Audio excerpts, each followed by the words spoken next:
Hi, fans of high-quality entertainment. That's right, I'm back. Slowly. Just one more time, I would like to thank everybody for the kind words for the, in the past few weeks. And tomorrow is Canada Day, July 1st, and I am going to be doing a live chat on Canada Day at 1 p.m. Eastern Standard Time on my Canadian Studmuffin channel, so the link should be here somewhere. I always, sometimes I point here and it's over here. It's just click here. That's it. Okay, I'm going to talk about music because, as I mentioned last time, I've got 1, 2, 3, 4, 5, 6, 7, 8 levels of CDs. There's some down here you can't see. And there were 2 more levels that are gone. So, I sold quite a few CDs.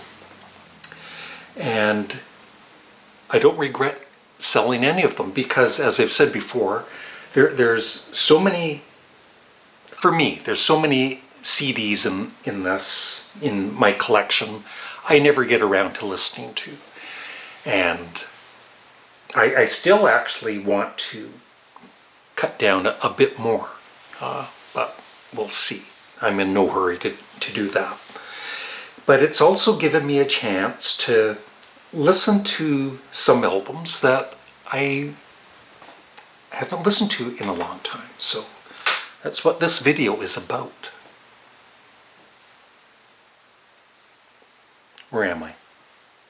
Oh, I'm doing a YouTube video, yes!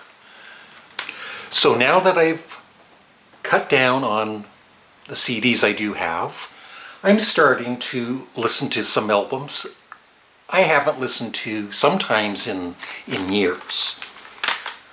So, a couple of them here. For instance, David Bowie, Never Let Me Down. I probably haven't played this in 2 years. So I played this fairly recently, along with Tonight.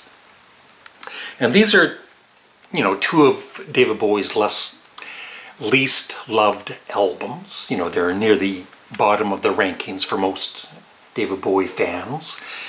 And, I thought both of these albums were okay. They weren't bad, but they weren't great.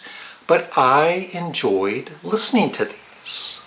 And I'm going to be, listening to them even more. Because he's such a great artist. Even on his,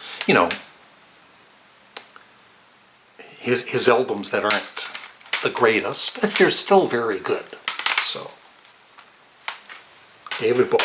And also I listened to Reality, which I really enjoyed. I hadn't played that in quite a few months. I bought this box set probably over a year ago. Black Oak, Arkansas. Jim Dandy to the Rescue, with some of their later albums. And the major reason I bought this was for this album, X-Rated. These other ones I still haven't really, I might have listened to parts of these albums, but this was the main reason why I bought this box set. But I'm going to be, I did listen to the live album that's included on this, finally, and it was pretty good. I enjoyed it. And, yeah, here it is. X-Rated from 1975. This was, for me, when I was starting to lose interest in Black Oak, Arkansas. I was a huge fan with, High on the Hog and Ranch and Roll Live. And then they started to, like I said, I started to lose interest in them. But this was kind of a comeback album for me. I thought it was very strong. But, like I said, when I bought this box set, I played this maybe once. And then it just sat in my CD collection. So I played it again, and I really enjoyed it. And there is, in case you don't know, the great drummer Tommy Aldridge, who later on played for, of course, Ozzy Osbourne.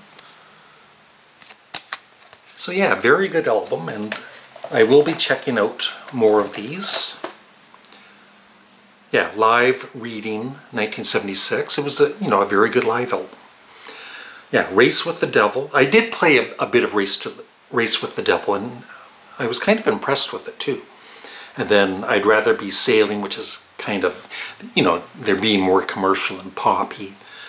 Ready as Hell, The Black Attack is Back, and Rebound. So now I still buy CDs, believe it or not, but not like I used to. And I had this in my collection a few years back, and I don't know what happened to it. I didn't sell it. Once in a blue moon, a CD does go missing. So I rebought, never mind the Bullocks, the Sex Pistols. And, people consider this punk rock. I just consider it really good rock music. And I've always loved this album. And I also bought, not new, used, The Great Rock and Roll Swindle by the Sex Pistols, which is very entertaining. Yeah, I enjoy this too. Now, I posted about this great band in my community a couple of weeks ago, and lots of really good feedback on them. The Ruddles.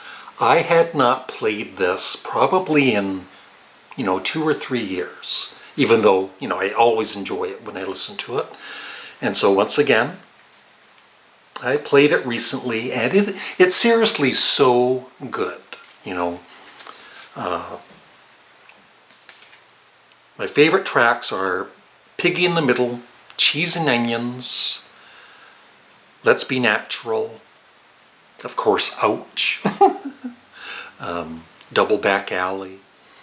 I was actually thinking when listening to this, if somebody didn't know about the Beatles, right, and you told them this was this great band from the 60s, and they listened to it, they would be impressed with it. They'd say, wow. And they really changed throughout the years, from Goose Step Mama and Hold My Hand to Cheese and Onions and Piggy in the Middle. All right, another really good band whose albums just sat in my collection for the last probably over a year. I hadn't heard either of these. And it was, at some point I was thinking, should I sell these? I never play them. And it's like, no, I'm not selling them. I'm gonna listen to them. And they are The Pretty Things, SF Sorrow, which at first I thought was kind of overrated, but I've grown to really, really love this album. And then my favorite is Parachute, which was recorded at Abbey Road Studios. And it's definitely got a Abbey Road vibe to the recording, and the harmonies and everything are gorgeous, and it rocks. So if you've never heard Parachute by The Pretty Things, check this album out. By the way, I'm really struggling with talking. It's not easy like it used to be. I'm making so many mistakes and fumbling, and I got to get back into this. So please be patient with me. I'm gonna be okay. So yeah, another artist that I've always liked, but I just didn't know how great his solo albums were. And I'm talking about Joe Walsh. I've got 3 so far, and I'm definitely going to be getting more. The Smoker You Drink, The Player You Get, Barnstorm, and my most recent purchase, and I've only played this all the way through once, and I was, like I said, just so impressed with it. And it is But Seriously Folks. Of course, it's got his big hit single, Life's Been Good, but that's the only song I knew. And like I said, I'm just loving Joe Walsh and going to be buying more of his albums. I think I'll save the one album that I've fallen in love with after all these years. I'll leave that for last, and we'll talk about the Beach Boys. Yeah, Brian Wilson's passing, I think, affected a lot of us. It certainly affected me, you know, when listening to the music. And just, you know, and it's not just all about, I've said that, I think I've said this before, it's not all about Brian Wilson. I think all of the band members were great. Even Mike Love. I know he gets a lot of, you know, hate. Some of it maybe deserving, but I do, you know, I like his vocals in the Beach Boys in the 60s and 70s. So I've been listening to a lot of their albums. Friends in 2020. Surf's Up, I play a lot.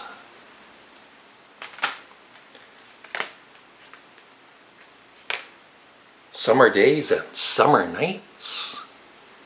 And I'm still, you know, I don't know the Beach Boys catalog like a lot of you know, the obsessed fans, which I've become, but I still don't know all of their songs or albums. And even the albums I have, there's certain songs that just kind of, after a few listens, will really stand out for me, like You're So Good to Me is such a great song. Of course, the Beach Boys' Pet Sounds. I've listened to this probably 3 or 4 times since Brian's passing, and every time I listen to it, I just love it more and more. I consider it, sometimes I think, you know, I don't consider this a rock album. I just consider this music, right? This, if somebody says this is the greatest album of all time, I ain't gonna argue, because it's right up there with the Beatles for me. And the Beach Boys today. And I, you know, like I said, getting rid of some of these CDs. I have time to listen to other ones that, you know, I really do want to check out. Beach Boys Party. It was kind of okay. It's not one of my favorites, but, you know, a nice listen once a year or so. And the other one is Stack O' Tracks, which I never listened to all the way through. And it's just the instrumental versions.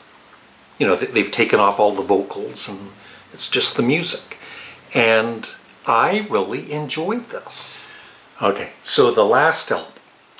This is one I've played, you know, a few times, but I hadn't played it in probably over a year, maybe 2 years.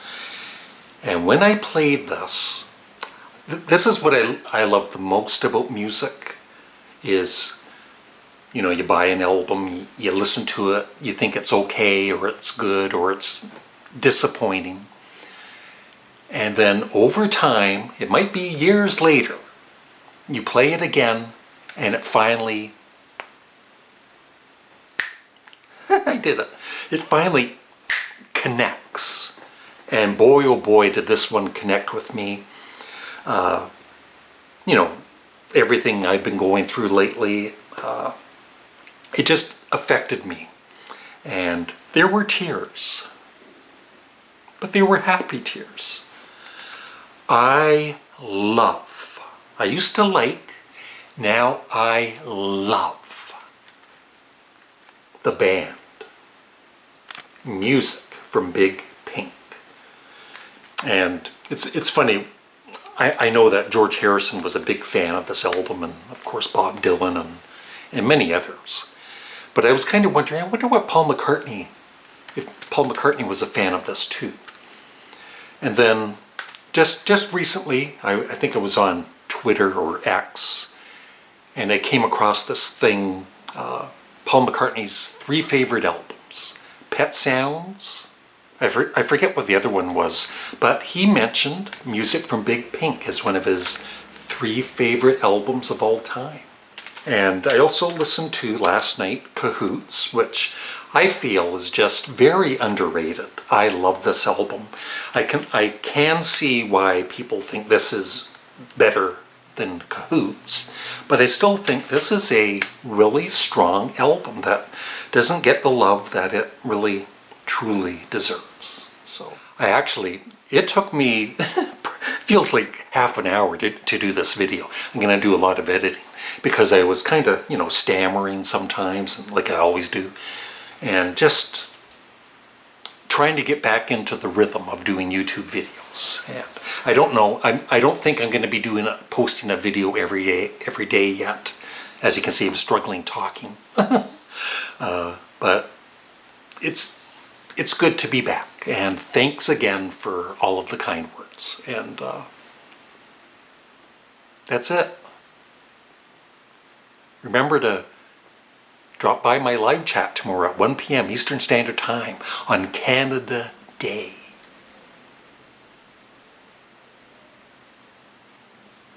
Go. I'm done.